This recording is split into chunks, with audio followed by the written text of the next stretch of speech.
Olá, a paz do Senhor, que bom, já estamos hoje na nossa segunda aula do nosso primeiro trimestre de 2023. Que bênção! Espero que sua aula de número 1 tenha sido uma bênção também em sua vida, em sua sala de aula. É claro que neste ano as coisas ficam um pouco mais difícil, para acompanharmos a lição, porque dia 25 e dia 1º deram em um domingo, mas estamos nos adaptando e colocaremos em ordem todo o nosso trimestre. Para você que não viu a primeira aula, eu vou deixar um card aqui para você assistir a primeira lição. E durante todo este trimestre nós vamos falar sobre avivamento espiritual, sobre Deus avivar a tua obra em meio aos anos. E é isso que nós devemos pedir ao Senhor, um avivamento espiritual para a igreja da atualidade. Na aula de número 1, nós falamos sobre o que é avivamento e o que não é avivamento. Falamos sobre o ambiente necessário para que haja um avivamento, sobre a crise para que as pessoas, para que a igreja, o povo de Deus, busque a Deus em súplicas, em humilhação e em oração. Falamos que avivamento, ele depende de arrependimento, de confissão de pecados e de conversão das pessoas que estão realmente buscando um avivamento.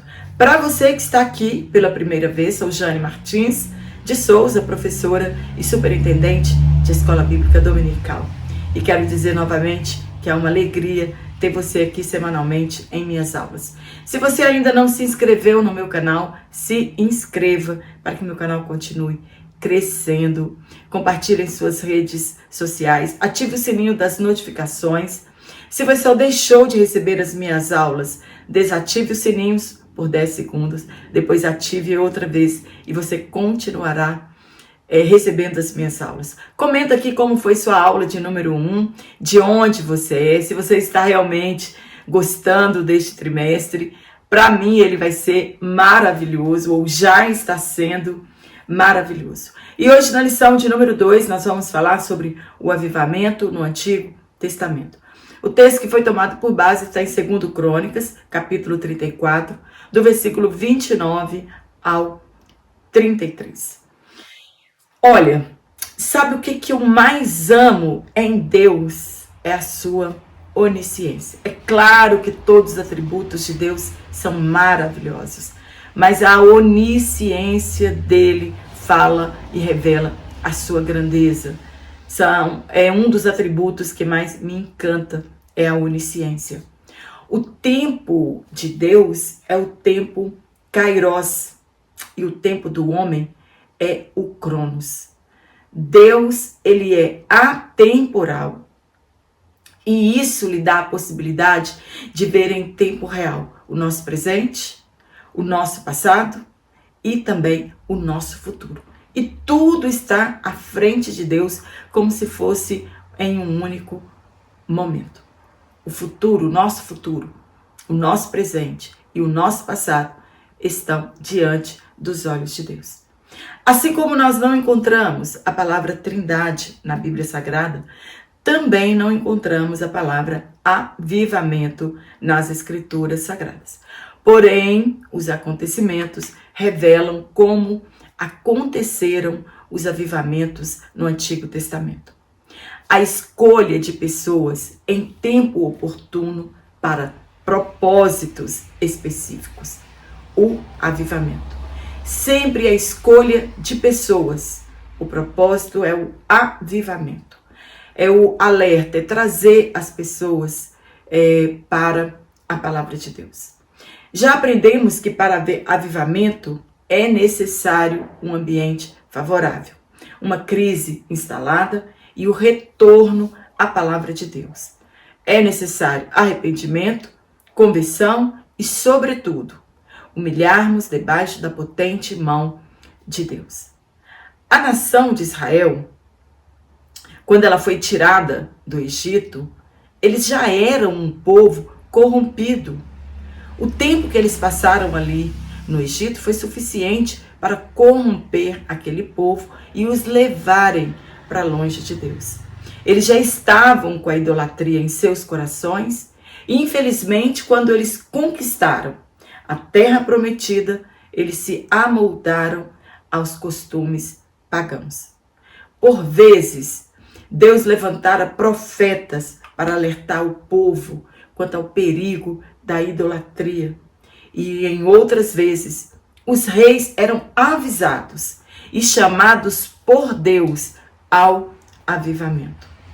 Uns davam ouvidos ao perigo de continuarem irando a Deus com seus pecados, mas outros não se importavam. Tinham os corações endurecidos e, infelizmente, experimentaram a ira de Deus.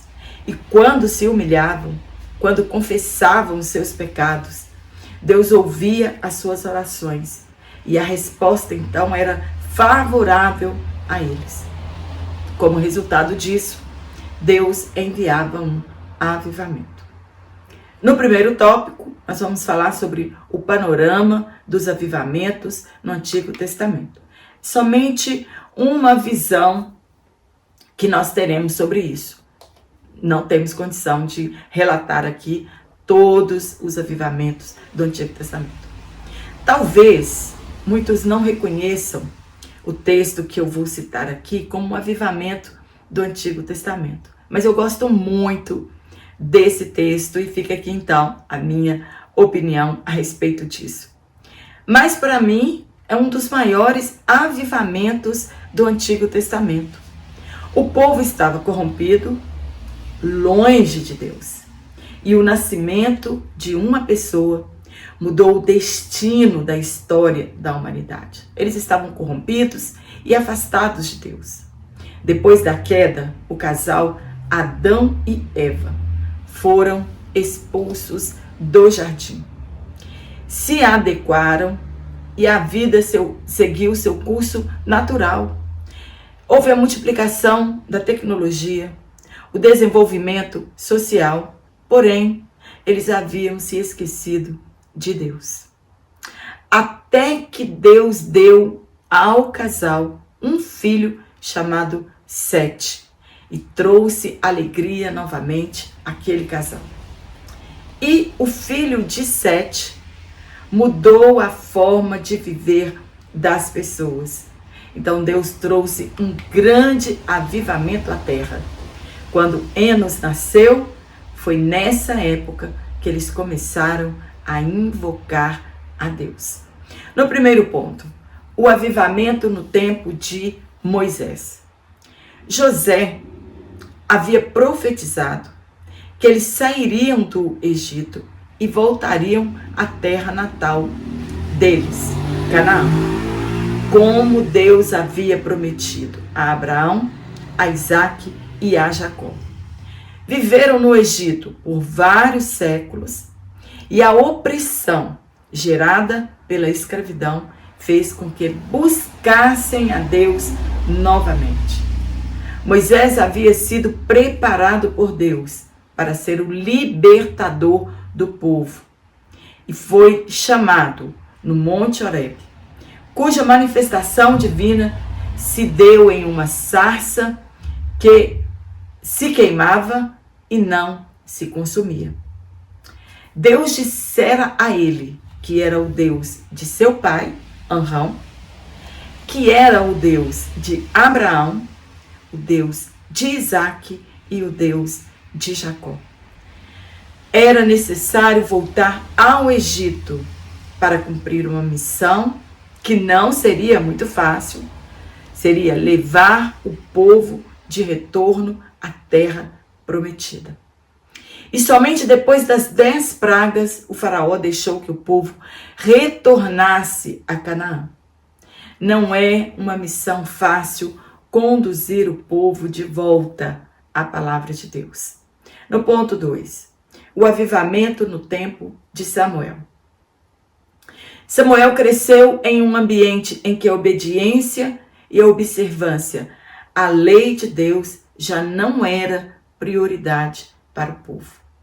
O pecado já havia dominado a vida dos sacerdotes. A adoração já não era o centro do culto, e sim a cobiça e os prazeres pessoais. Samuel foi forjado para um tempo oportuno. E quando os pecados dos filhos de Eli e a sua conivência com eles transbordou o cálice de Deus.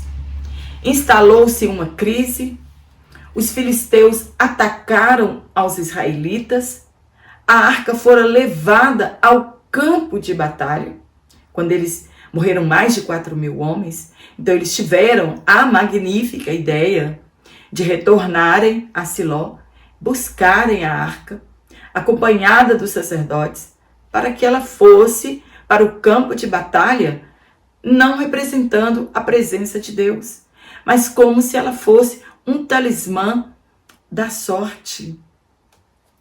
Os filhos de Eli morreram na guerra e ele, ao receber a notícia, caiu da cadeira e, como ele era muito curto, fez com que ele quebrasse o seu pescoço. Morreu então. Sua nora, quando ficou sabendo de tudo, que perdeu o marido e que também perdera o sogro, entrou em trabalho de parto, morreu e antes disso deu o nome ao seu filho de Icabod ou Icabote. Foi-se a glória de Deus. Porque os filisteus, com a derrota dos israelitas, quando eles venceram os israelitas, eles roubaram a arca e a levaram à Filístia. Quiseram zombar de Deus e pagaram um preço muito alto. Depois de tudo isso, eles devolveram-na a Israel. Primeiramente, ela foi aos de Bet-Semes, que por curiosidade abriram a arca e morreram 70 homens que olharam dentro da arca. Temeram, mandou avisar aos de Kiriat Jearim e levaram a arca à casa de Abinadab. E lá ela permaneceu por 20 anos. E o povo buscava a Deus com súplicas. E Samuel perguntou se realmente eles queriam voltar a Deus. Eles deveriam tirar todos os ídolos pagãos do meio deles e consagrassem somente a Deus. Mas o que isso tem a ver conosco se não cultuamos a imagens de escultura? Um avivamento verdadeiro, ele promove a destruição dos deuses que estão instalados em nossos corações. Sem avivamento, as coisas naturais dessa vida, elas tornam-se deuses dentro de nós. Na nossa vida, um Deus é tudo aquilo que ocupa o lugar de Deus em nossas vidas. Riquezas, sucesso, status, nosso trabalho que não deixa tempo para cultuarmos a Deus, a glutonaria e os passatempos que aparentemente são inofensivos. Jacó teve de dar um basta nos ídolos e pendentes ao experimentar o avivamento espiritual. Ele pediu e recolheu todos os ídolos e pendentes. Então eles enterraram os ídolos e pendentes, trocaram de vestes e assim puderam cultuar a Deus. Primeiro precisamos nos desvestir dessas coisas que nos impedem de cultuar a Deus, para que haja um avivamento em nosso meio. Essa era a única forma de Jacó obedecer a Deus, a ordem de construir um altar de adoração em Betel. E foi no momento de crise instalado em Israel que o povo buscou a Deus em súplicas e humilharam-se. Nesse momento, Deus deu a eles a vitória sobre os filisteus. E Samuel, então, começou a julgar a Israel. E aconteceu um grande avivamento. Primeiro, foi necessário o arrependimento. Não há avivamento sem arrependimento, sem mudança de comportamento. Às vezes queremos que Deus envie um avivamento para a igreja da atualidade, mas guardamos os nossos deuses de estimação em nosso coração. Não queremos mudança de vida. Não nos arrependemos dos nossos pecados. Não nos humilhamos diante de Deus. Sem isso não há avivamento. No ponto 3, o avivamento no tempo de Josias. A história do avivamento do rei Josias é uma das mais incríveis. Já pensou? Uma pessoa ser escolhida 300 anos antes do seu nascimento. Propósito. A promessa do nascimento do pequeno Josias se deu também em um momento de corrupção generalizada do Reino do Norte. Jeroboão, ele governava as 10 tribos e a idolatria havia dominado aquele ambiente. Foi generalizado o pecado da idolatria no governo de Jeroboão. E como não bastasse, ele queria oferecer incenso a Deus. Deus usou um profeta anônimo que profetizou sobre o altar que fora fendido ao meio e que Josias faria sobre aquele altar.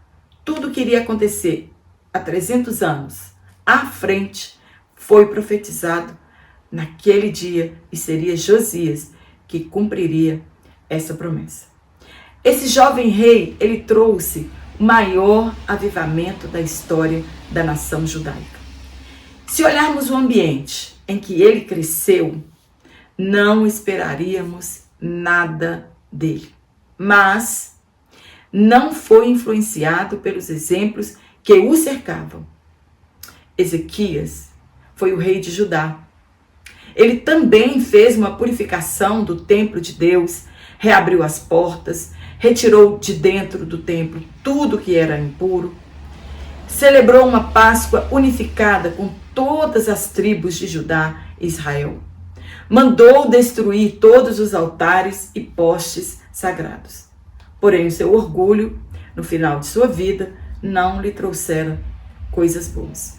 Foi um grande avivamento no seu tempo. Seu filho Manassés reinou depois da sua morte, da morte do seu pai, com apenas 12 anos. E mesmo vendo todas as reformas feitas por seu pai, decidiu-se corromper e conseguiu ser um dos piores reis de Judá. Tudo que seu pai destruiu, ele reconstruiu. Todos os altares pagãos, os postes sagrados. Construiu altares para os corpos celestes dentro dos 2 pátios do templo do Senhor. Chegou a queimar seus filhos no fogo. Recorreu a médiuns. Fez pior do que os povos vizinhos. Foi levado à Babilônia, cativo, e lá reconheceu a Deus como Senhor, se humilhou diante de Deus, teve a oportunidade de regressar a Judá, e ele então desfez tudo que havia feito no templo de Deus, mas também morreu. E seu filho Amon o sucedeu e fez tudo o que o Senhor reprovava. Não se atentou para a vida do seu pai. Sofreu uma traição dos seus comandantes e foi morto por eles. E seu filho Josias foi proclamado rei de Judá com apenas 8 anos. Uma criança. E fez tudo que agradava a Deus.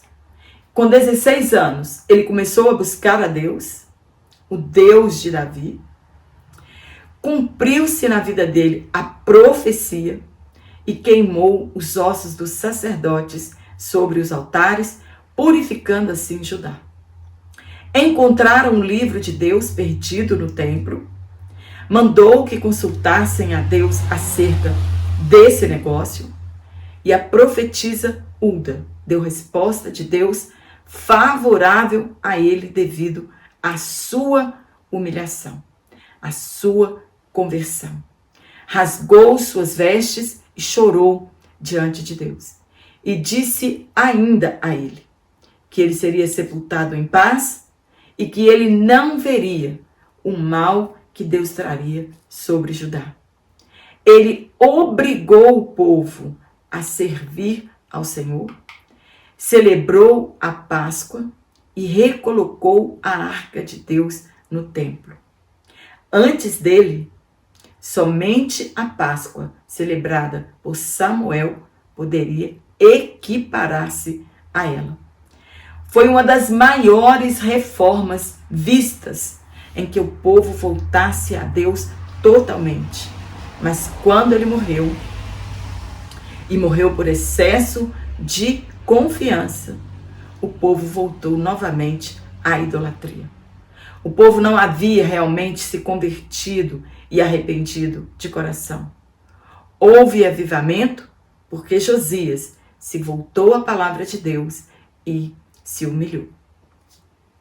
No tópico 2, nós vamos falar sobre confissão de pecados e retorno à palavra de Deus. Já aprendemos que não há avivamento sem retorno à palavra de Deus, sem arrependimento, sem humilhação. Primeiro ponto, o chamado de Neemias. Quem era Neemias? Um judeu, filho de pais que experimentaram o cativeiro e que servia ao novo rei Medo-Persa como copeiro do rei Artaxerxes da Pérsia. O templo já havia sido reconstruído e inaugurado com o encorajamento do profeta Ageu, mas ainda faltava muita coisa a ser feita em Jerusalém. Deus ele usa e capacita cada pessoa para uma parte em sua obra. E ainda os muros e as portas não haviam sido reconstruídos. Recebeu informações sobre a triste situação de Jerusalém e se comoveu com isso.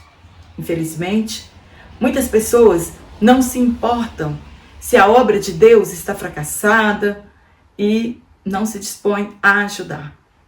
Alguns querem apenas usufruir quando tudo vai bem. Devemos nos importar com tudo que diz respeito à obra de Deus. Devemos ser os Neemias dessa geração. O que podemos fazer para ajudar a obra de Deus? Muitos não querem sair do seu conforto para sofrer em prol do reino de Deus. Neemias é um exemplo para nós que para haver avivamento, alguém tem que se dispor a ir, a fazer, se dispor a reconhecer seus pecados e somente assim a obra de Deus avançará. Ele estava em Susa, sem se preocupar com a situação de Jerusalém, a sua vida confortável o fazia esquecer disso. Porém, um dia, como outro qualquer, ele encontrou com seu irmão Anani e perguntou como estava Jerusalém. E o irmão respondeu: os muros não foram reconstruídos e as portas ainda estão queimadas a fogo. A partir daí, seu coração moveu-se e sabia que somente Deus poderia mudar o curso da história. Ele não tinha nada com a geração que culminou aquela situação, mas se identificou com os pecados, se incluindo neles. Se humilhou diante de Deus, pois ele conhecia o poder do Deus de Israel. Intercedeu pelo povo e sabia que a confissão dos pecados é a condição indispensável para viver um verdadeiro avivamento espiritual. No ponto 3, avivamento pelo ensino. O que dizer dos crentes que não gostam de escola bíblica dominical? Um ensino sistemático da palavra de Deus que nos aproxima de Deus. O que dizer dos crentes que não gostam de culto de ensinamento, conhecido como culto de doutrina. O que mudou o comportamento do remanescente judeu foi o retorno à palavra de Deus e alguém compromissado em se gastar ensinando essas pessoas. Infelizmente, hoje, muitos ensinadores não têm mais compromisso com a verdade bíblica e pregam mensagens que massageiam o ego das pessoas. Ensino que não levam as pessoas ao arrependimento. No tempo de Neemias, o ensino da palavra precedeu o avivamento e não será diferente no nosso tempo. Sem ensino da palavra de Deus, não tem ambiente para um avivamento. A palavra foi lida de modo didático, devagar, pausadamente e com explicações simultâneas do real significado do ensinamento. Não adianta pregar, ensinar, sem explicar o que está acontecendo. As pessoas vão sair da mesma forma que entraram, sem saber nada. O povo precisava entender. Às vezes ouvimos pregações ou ensinos que perguntamos: o que realmente essa pessoa queria falar? Ou onde ela queria chegar com essa pregação? Houve quebrantamento, alegria e festas, porque eles estavam celebrando a festa dos tabernáculos. Ali, na praça principal, diante das portas das águas, iniciou-se um poderoso avivamento. Sobretudo, houve reverência durante o culto, houve alegria ao ouvirem a palavra de Deus. Pode-se dizer que foi um congresso bíblico durante 7 dias, lendo e expondo a palavra de Deus. E isso mudou a vida deles por um certo tempo. Será que Deus pode começar conosco? Será que nós estamos dispostos a isso, sermos usados por Deus para o despertamento e para o começo de um avivamento? No tópico 3, o avivamento e a palavra de Deus. No ponto 1, a palavra de Deus corrige. Primeiro, o culto precisa seguir um padrão de ordem e de decência, certo? Começando pelos que não estão na tribuna. As pessoas tratam esse momento de adoração como se fosse nada. Bíblias não são abertas, outras desprezadas, colocadas no chão, outras são esquecidas na igreja. Pasmem, crente esquece Bíblia na igreja e, pior ainda, alguns nem procuram nunca mais a sua Bíblia. Como se não bastasse a bebeção de água que nós temos em nossos cultos, reuniões durante os nossos cultos, uso de celulares, banheiro sem parar. As pessoas tratam de negócios ali dentro. Ali é tudo, menos culto de adoração a Deus.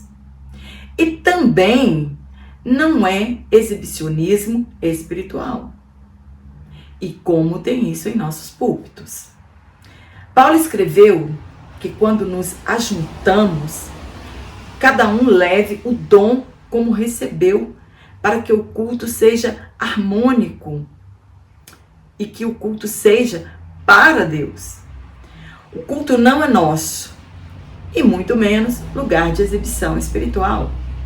Cada um tem salmo, doutrina, revelação, língua, interpretação. O nosso culto também não é emocionalismo. Infelizmente, muitos pregadores sabem como fazer isso. A orientação que Paulo fez é para que tenhamos um culto avivado, com ordem e decência. E a palavra, quando ela é ensinada, ela traz resultado na vida das pessoas. Ela traz o avivamento. O quebrantamento e as nossas orações podem mover o coração de Deus e Ele enviar um avivamento para a igreja e também de forma individual. No ponto 2, cuidado com o formalismo. Formalismo é a observância de regras, de preceitos e de métodos. É o contrário do emocionalismo e do exibicionismo espiritual. São dois polos totalmente diferentes. Em nossos cultos precisa haver equilíbrio. Regras precisam ser obedecidas, senão o culto vira uma bagunça e perdemos o objetivo da nossa reunião. Quando o formalismo tem sentido negativo? Quando ele impede a ação do Espírito Santo na igreja. Quando não há liberdade na adoração. Imagina, o clima está maravilhoso e espiritual e o dirigente joga um balde de água fria para dar os avisos. Já pensou? Misericórdia! Ou porque precisamos terminar o culto. Quando estamos mergulhados no Espírito, ninguém se preocupa com hora de ir embora. E os que não podem ficar devem ter liberdade de ir embora sem constrangimento. O que é ruim é quando o culto é estendido e é pura carnalidade. Aí sim é ruim. Ficamos sensíveis à voz de Deus. E a atmosfera espiritual, ela muda o ambiente. E quando é o Espírito Santo que está se movendo no nosso meio, não há desordem, não há indecência, não há emocionalismo, não há exibicionismo espiritual. É o Espírito Santo que está movendo o ambiente. E tudo é feito de acordo com a palavra de Deus para a edificação dos santos. Amém? Espero ter te ajudado com este comentário. Vou deixar aqui o link do meu WhatsApp para você entrar em contato e falar diretamente comigo. Também vou deixar o link aqui do meu Instagram, se você quiser me seguir em minhas redes sociais, e um banner como você faz para receber essa aula em PDF único ou para que você possa adquirir o PDF no trimestre todo. Se você gostou, dá um curtir aqui na minha aula.